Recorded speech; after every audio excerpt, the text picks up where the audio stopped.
Hi, I'm Angelina Roz. Welcome back to my makeup elevator series, continuation of style. Feel good, express ourselves, and elevate us all the way to the top. Today's look is a sun-kissed sunset cocktail hour inspired look. It's hot, hot, hot.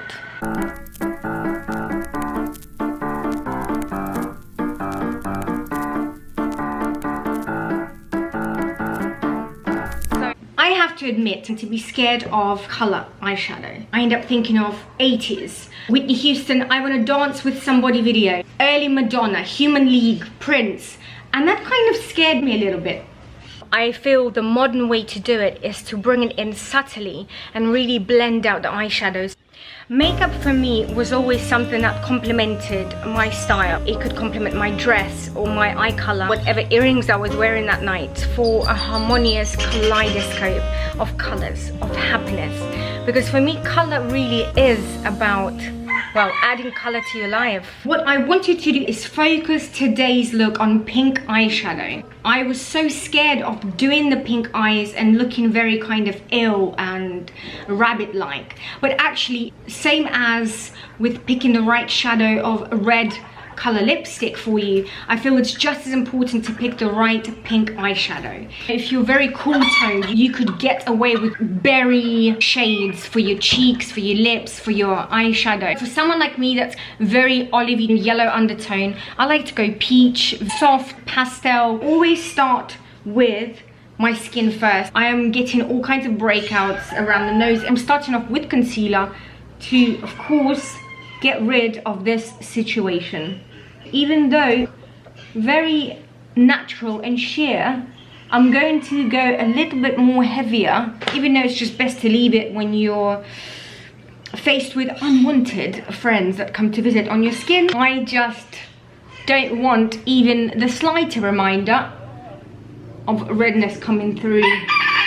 I think when you do makeup, skin is such an important part. Skincare should be a priority number one, rather than, oh well, I'll do my makeup all nice, forget to remove the makeup in the evening. Fanning out the concealer so you create a brightening effect. Lovely e.l.f. foundation pods come in all kinds of different colors, so I can do contouring with it. They're cream based, so that's the only downside, because when you're dealing with such a hot climate where I am now, always afraid that they're not going to last. Actually, I'm going to put a nice little hairband on today just to get me in the mood. For my eyes, I'm going to use a cream blush. It looks very pigmented. Yes, it is, but it's very blendable. A way to wear pink eyeshadow, especially with green eyes, is to build it up and then to neutralize it with shimmers and browns around it. I'm blending in with the chocolate. It's actually a bronzer, but I'm working this, going higher than my crease to really open up the eye. So I'm blending it out, bringing it up to get that kind of cat eye effect and to open up the eye. I'm going to go with a nice gold, pop it right in the middle of the eye.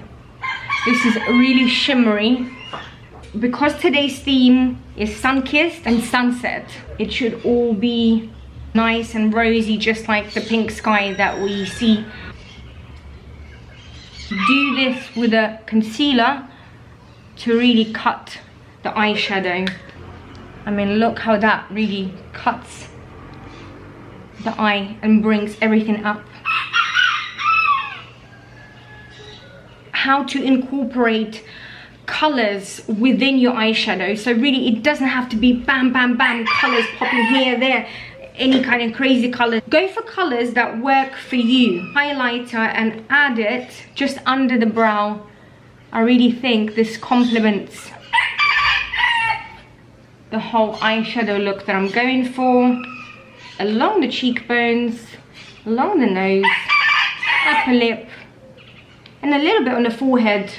Very slight contouring. Sculpting face brush for this. Look, it has a little wavy parts. It really cuts your cheeks. Using this little pod, I'm just using this much of product. You just need a little bit higher than you think.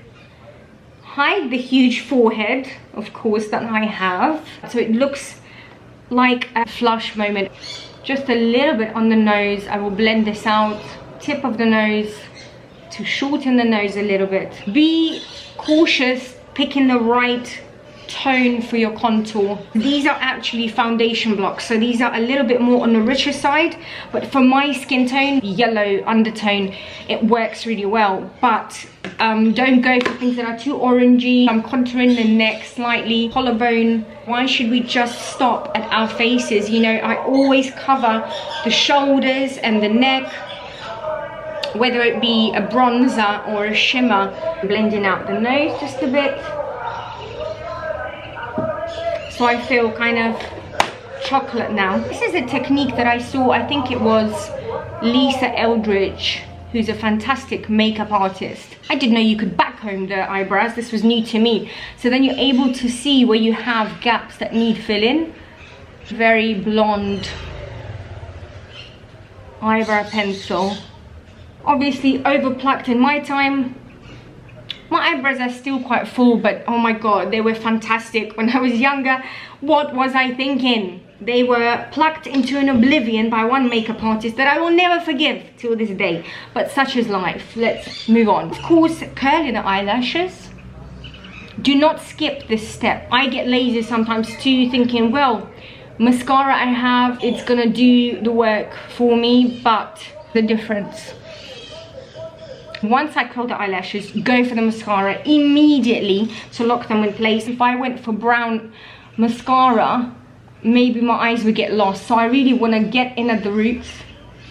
And waterproof also, just in case I do want to go for a swim, because after all I am going to a sunset party, or I might get thrown in the water, who knows? I hope not.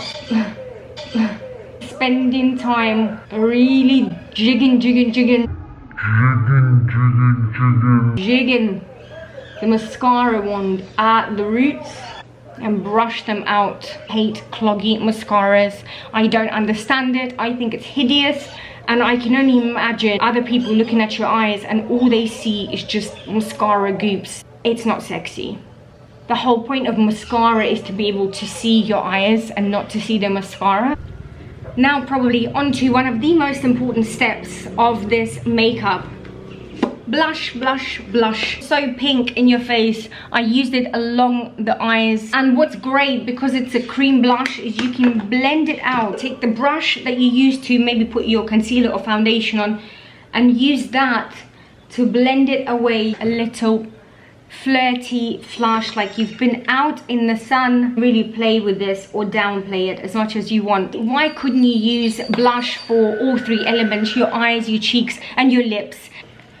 So this look is super fast, but I think it's so special. Extremely well suited for like a sunset boat party. No lip liner for this. I want it to look just natural. Just a nice little clear lip gloss. Do a little flick on the eye because you know I'm obsessed. Liquid eyeliner, thin line, continuation of the eyelash. Just bring your eyes up and just dot around the base of the eyelash. Again, just a little flick. It just elevates the eye. I did put powder. There is a chance of me sweating my makeup off, literally. But you know, since the blemishes are red, I'm kind of making that work in my favor. Maybe a little bit more pink blush. So give it a nice little mist away and then on your face. Refreshing, lets the makeup set. I got changed into this lovely pink corally top. The hair should be nice and carefree, really. 5 minutes, just zhuzhing up my hair a little bit. Give it a nice little flick, side sweep. I feel very Dallas, even though I've never actually seen Dallas, but I can imagine big hair, waves. I hope you enjoyed this makeup inspiration and ready to go and have a cocktail on the beach.